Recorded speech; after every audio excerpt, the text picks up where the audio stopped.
ministro. Obrigado por aceitar nosso convite aqui no Jornal da Tupi. Uma boa noite, seja muito bem-vindo. Boa noite, Maurício. Boa noite, Sidney. Boa noite.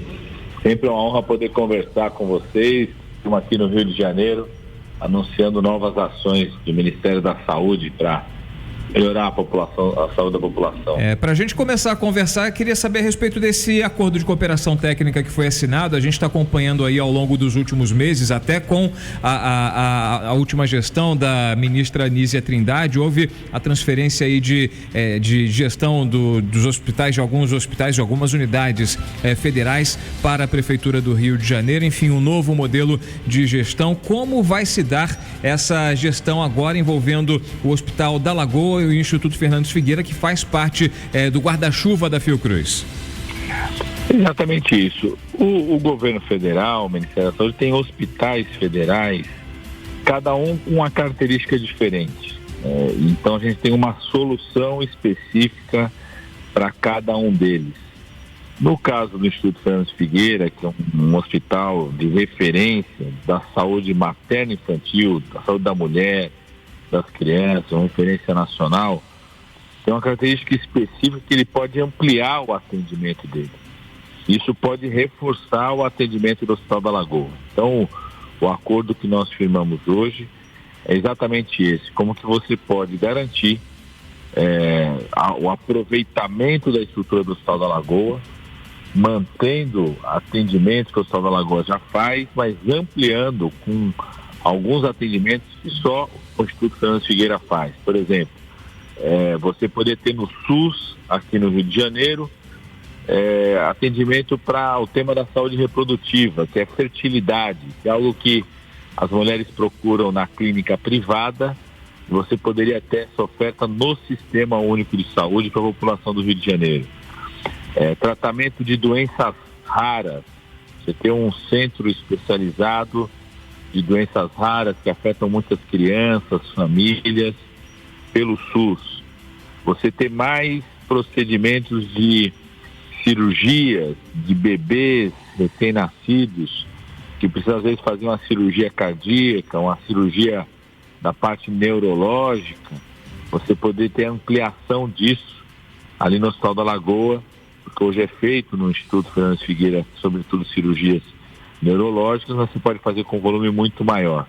Então a ideia é aproveitar a boa estrutura e os profissionais do Hospital da Lagoa com a excelente equipe de profissionais, experiência, conhecimento do Instituto Fernandes Figueira, mas que pode ampliar, se tiver a possibilidade de ampliar a sua estrutura, pode atender muito mais gente. Então é juntar duas instituições, a Fundação Oswaldo Cruz e o Hospital da Lagoa, para atender melhor a população do Rio de Janeiro. Ministro, o senhor deixou há aproximadamente um mês o comando do Ministério da Articulação Política para assumir esse novo desafio no Ministério da Saúde. O senhor, como disse bem o Sidney, não é um neófito, um iniciante na pasta, conhece bem a complexidade desse setor tão importante para o funcionamento do nosso país e do cidadão brasileiro, né, da nossa população, e assumiu alguns compromissos, né, nessa troca de gestão. A última ministra Anísia Trindade, que inclusive já presidiu por muito tempo a Fundação Oswaldo Cruz, foi muito criticada em relação à questão da vacinação, em relação à dengue, à Covid-19. O principal desafio na sua avaliação que está sendo enfrentado pelo senhor nessa gestão, o senhor que assumiu no dia 10 de março, aí com a defesa aí do governo, o combate ao negacionismo, qual o principal desafio na sua avaliação até o momento? Eu diria que nesses 18 dias que eu estou no Ministério da Saúde, tem duas grandes frentes que nós estamos priorizando. Primeiro, é essa coisa do combate ao negacionismo. É muito importante a gente expandir a vacinação à população brasileira. Eu estou levando o Zé Gotinha em tudo quanto é canto no país. Ontem eu tive a honra de levar o Zé Gotinha na Convenção Nacional da Assembleia de Deus, Madureira. Tem vários pastores aqui no Rio de Janeiro que são ligados à Assembleia de Deus Madureira e fomos muito bem recebidos, porque eu acredito muito na força da cultura, da religião, do esporte. Levei o Zé Gotinha ontem na final do Campeonato Paulista de São Paulo, vamos levar no início do Campeonato Brasileiro agora nesse fim de semana, para sensibilizar as pessoas da importância da vacinação. A gente está vendo aqui na situação do Rio de Janeiro, por exemplo, graças ao esforço feito inclusive pela ministra Anísia, nesses 2 anos, o Brasil voltou a ter a eliminação do sarampo. Mas a gente sempre corre risco de uma pessoa que vem de outro país, infectada por sarampo, ter contato com pessoas aqui que não foram vacinadas e com isso de casos. Nós tivemos aí situação de 2 casos no Rio de Janeiro, e que, né, na Baixada Fluminense, e agora estão fazendo bloqueio. Se a gente garantir que a população esteja vacinada sempre por sarampo, vacinada sempre contra a gripe, vacinada sempre contra a Covid-19, a gente não corre esse risco. Então, isso é muito importante. O nosso papel é garantir vacina. Isso então, mesmo. O Ministério da Saúde já começou a distribuição de mais vacinas para a gripe. A nossa expectativa é no dia 7 de abril começar uma grande campanha nacional de vacinação contra a gripe. Isso mesmo. O Madureira tem uma pergunta também. Diga, Marcelo, faça Boa pergunta. noite, ministro. Eu queria saber, o senhor que já tem uma experiência anterior à frente da pasta da saúde, uma das principais ministérios, eu queria saber, na sua opinião, quais são as prioridades da saúde pública no Brasil, que devem ser políticas não só de governo, mas políticas de Estado. Marcelo, acho que uma grande prioridade que nós temos é reduzir o tempo de espera para o atendimento médico especializado. E você falou uma coisa muito importante, Marcelo, tem que ser uma política de Estado, porque isso necessariamente tem que envolver estados, municípios, até para se saber hoje quanto tempo médio uma pessoa espera para uma cirurgia oftalmológica, de problema de visão, para o atendimento no câncer. No conjunto do Rio de Janeiro, por exemplo, não só na cidade, mas no estado, você precisa ter uma forte integração entre governo federal, governo estadual e os municípios. Até para organizar como que é. Por exemplo, o Brasil hoje é um exemplo no transplante no mundo. Isso aconteceu na minha gestão no Ministério da Saúde, que a gente passou a ser o país que mais faz transplante público no mundo. A gente conseguiu organizar isso tendo uma fila organizada que envolve estados, municípios. Então, todo mundo consegue saber aproveitar ao máximo as estruturas que tem para realizar o transplante. A gente tem que ter algo parecido para a espera para uma cirurgia oftalmológica, para a espera para o tratamento do câncer, para a espera da cirurgia ortopédica. Então, esse é um esforço de Estado, como você falou. Eu acho que essa é uma grande prioridade, ter essa integração para que a gente possa aproveitar da melhor forma possível a estrutura que tem dos hospitais estaduais, dos hospitais municipais, do setor privado. Eu estou fazendo um diálogo com o setor privado. Às vezes tem um equipamento do setor privado que está ocioso, que a gente pode utilizá-lo para o SUS, remunerando de forma adequada Muito bem. essa utilização, para que a gente possa reduzir o tempo de espera para atendimento especializado no nosso país. Estamos muito satisfeitos de ter aceitado o convite de conversar conosco aqui, Sidney Rezende. Eu posso dar uma sugestão humilde de cidadão, ministro? Com certeza, Sidney. O senhor deveria lançar uma campanha interna, mas sem gastar nada, chamada assim, a saúde de cada centavo. A minha sugestão seria pente fino nos contratos com fornecedores e prestadores de serviço, para olhar cada centavo, da onde o dinheiro está saindo, que é do governo federal, via contribuinte, né? Só deixar até o ministro Haddad feliz e seguir o dinheiro todinho lá na ponta final, para saber se chegou ou não para o cidadão. Dá para fazer isso? Porque a sensação que te tem é que o dinheiro vai embora. Muito boa ideia, Sidney. Quando fui ministro da outra vez, eu fiz uma campanha que a gente falava que era o combate ao desperdício na saúde. Acho que essa é uma agenda muito importante.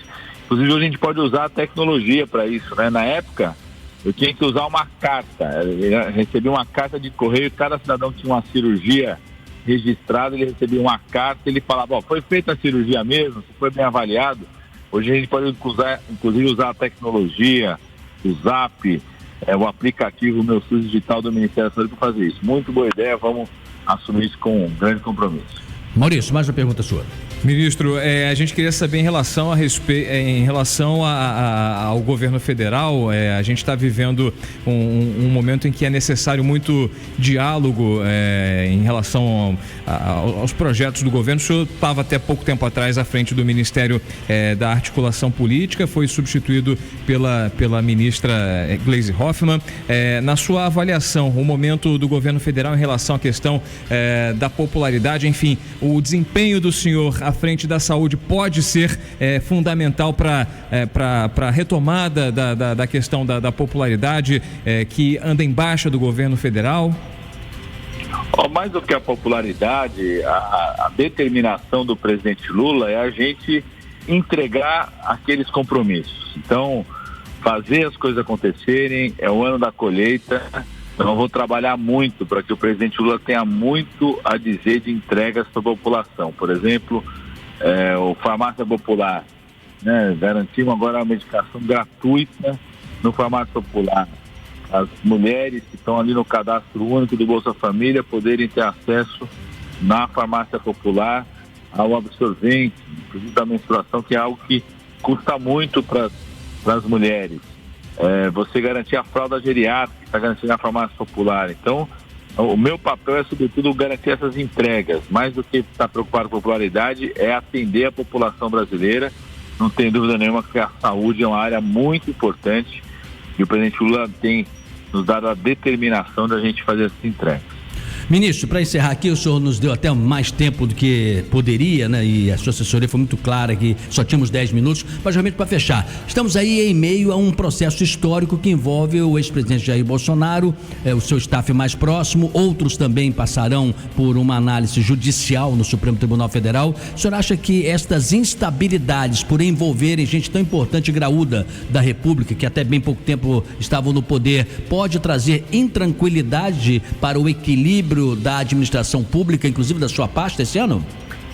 Eu tenho certeza que não, porque o que está acontecendo é o funcionamento das instituições, que felizmente elas foram salvas, a democracia brasileira foi salva no processo das eleições presidenciais em 2022, as instituições têm que funcionar, dando todo o direito de defesa, quem se considera inocente tem que provar sua inocência, enquanto o judiciário tem que provar a culpabilidade disso, e isso são as instituições funcionarem.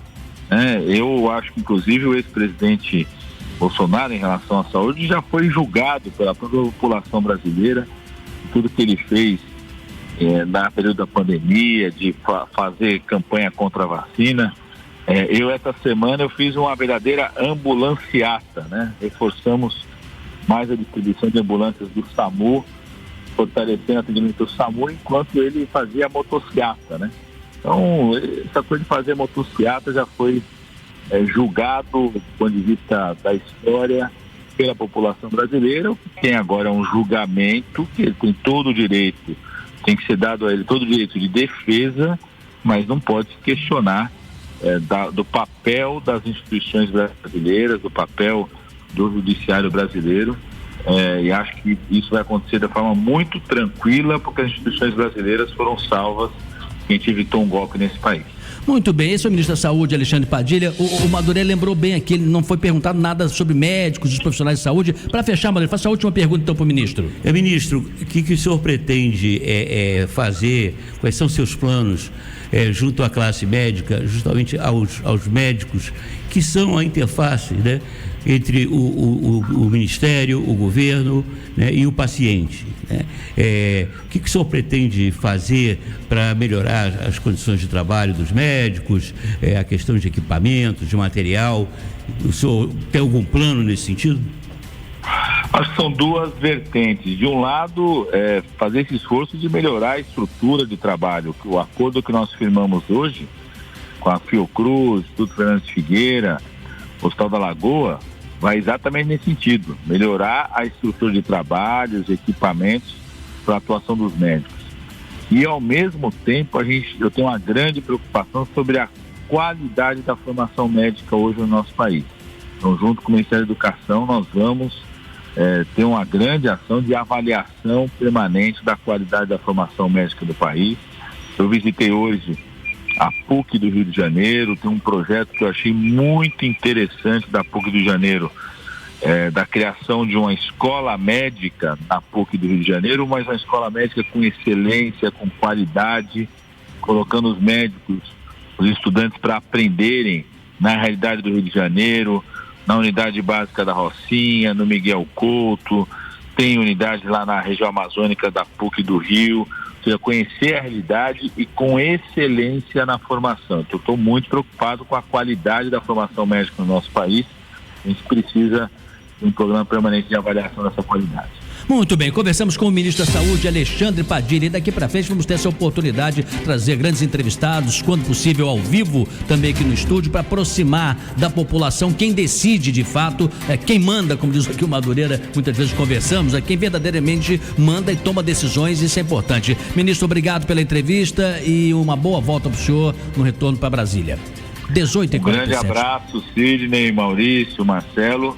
Eu daqui do Rio vou para Minas Gerais. Opa! Não fica lá no gabinete não, mas ele vai para Minas Gerais para abrir mais serviços aí da urgência e emergência lá, acompanhar ações de cirurgia para redução do tempo de espera para cirurgias e projetos de fabricação de equipamentos de hemodiálise aqui no Brasil, gerando emprego e renda aqui no nosso país. Não, mas só vá com o coração aberto, porque tem queijo pra caramba, tem pão de queijo, tem a comida maravilhosa, doce de leite, vai ser uma viagem prazerosa também por isso. Ministro, obrigado, hein? Um bom trabalho pro senhor. Um grande abraço, prazer. 18h48. Você está ouvindo Jornal da Tupi, no comando Sidney Rezende.